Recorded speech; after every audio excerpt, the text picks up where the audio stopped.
일본 스가 총리가 드디어 자국민들을 죽게 내버려두기로 공식 결정했습니다. 그간 노령 인구를 줄이려는 목적이라는 등 소문으로만 여겨졌던 것들이 사실로 드러나고 있는 모습입니다.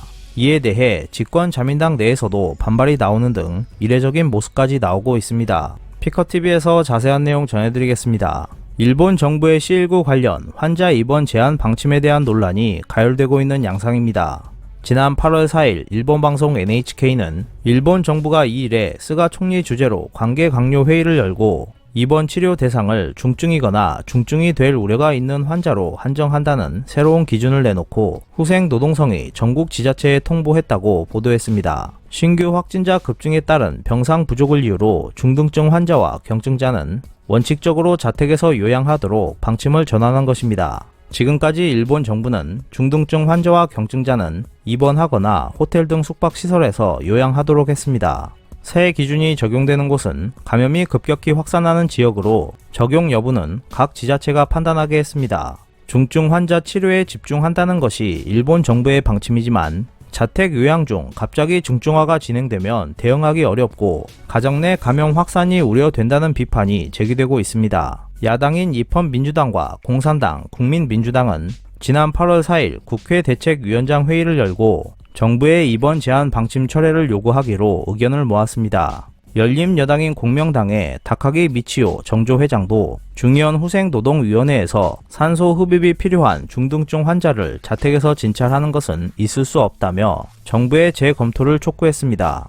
자민당도 이날 C19 대책본부 등의 합동회의를 열고 환자 입원 제한 방침에 대해 정부의 철회를 요구하기로 했는데 정부가 결정한 방침에 대해 여권이 재검토를 요구하는 것은 이례적인 사태라고 할 수 있습니다. 그러나 스가 총리는 8월 4일 저녁 기자단에 중증 환자 등이 필요한 의료 서비스를 받을 수 있게 하는 조치라며 철회하지 않겠다고 밝혔습니다. 스가는 입원 제한 방침 적용 지역에 대해 도쿄와 수도권 등 폭발적인 감염 확대 지역이지 전국 일률 적용은 아니다고 설명했습니다.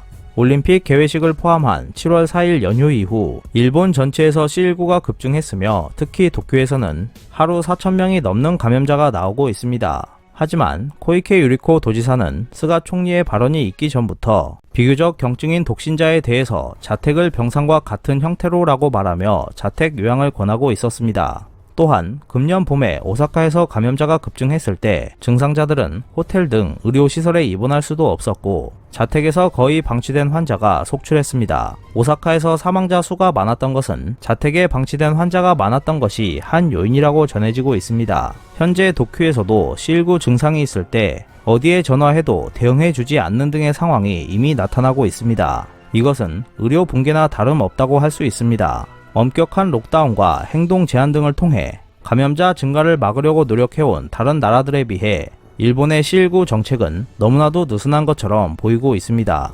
일본에서는 이를 두고 그 이유는 일본 정부의 권력이 약함에서 비롯되는 것이고 시민의 자유가 존중되고 있기 때문이라고 평가하고 있습니다. 이러한 평이 나오는 것은 일본 정부의 보다 엄격한 조치를 요구하여 헌법 개정에 도달하려는 사람들의 의도로 보여지고 있습니다. 일본인들은 일반적으로 적극적으로 나서는 정부를 보면 이 정부의 권력이 막강하다고 생각합니다. 그러나 적극적인 행동은 권력의 한 측면일 뿐이라고 할 수 있습니다. 강한 권력은 사람들에게 적극적으로 다가갈 것인지 소극적으로 접근할 것인지를 선택할 수 있습니다.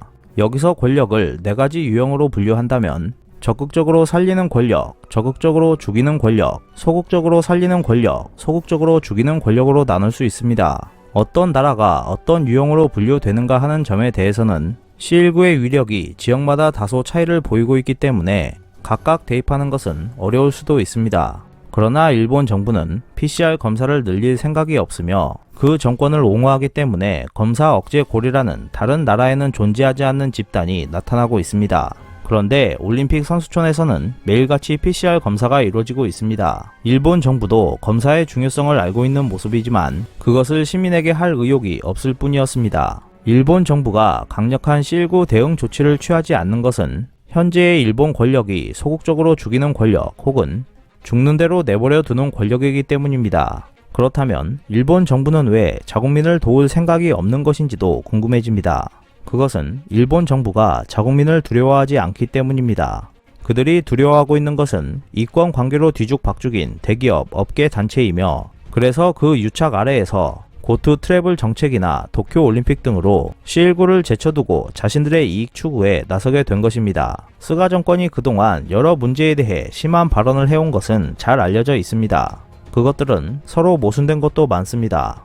예를 들어 올림픽에 대해서는 일본 정부에는 개최 여부를 결정할 권한이 없다고 하면서도 최근에는 그만두는 것은 간단하다 하지만 이라고 운을 뗐습니다. 백신이 여름에 부족할 것이라는 것도 미리 알고 있었음에도 대기업이나 유착 기업의 접종을 우선시했던 백신 담당 장관도 그렇습니다. 백신이 부족해지자 지자체들은 예약 중단으로 대응했습니다. 이러한 일본 정부의 횡포와 공범 관계에 있는 것은 아무리 총리나 장관의 답변이 난장판이어도 그것을 결코 파고들지 않는 언론이라고 할 수 있습니다. 오히려 일본의 대형 언론들은 정부와 한 덩어리가 되어 올림픽을 추진하면서 심각한 상황을 심각하지 않게 여기는 분위기를 조성해 사태를 갈수록 악화시키고 있습니다. 그리고 최근 일본 언론들은 도쿄올림픽은 성공적이고 해외 선수들도 극찬하고 있다는 식으로 일본 최고라는 기사들을 마구 쏟아내고 있습니다. 이 외의 기사를 찾는다면 한국이 트집 잡고 있다 정도였습니다. 일본은 아베 정권에서 스가 정권에 걸쳐 책임 개념이라는 것을 상실했습니다. 그리고 그러한 모습은 C19로 확연히 드러났습니다. 일본인들은 일본 정부의 뜻에 따라 생각 없이 움직이고 있었고 그들은 지금 그 대가를 치르고 있는 모습입니다. 오늘 준비한 소식은 여기까지입니다. 끝까지 시청해주셔서 감사합니다. 여러분의 좋아요와 구독은 영상 제작에 큰 힘이 됩니다. 앞으로도 피커TV에 많은 관심 부탁드리겠습니다. 오늘도 즐겁고 멋진 하루 보내세요. 다음 영상에서 뵙겠습니다.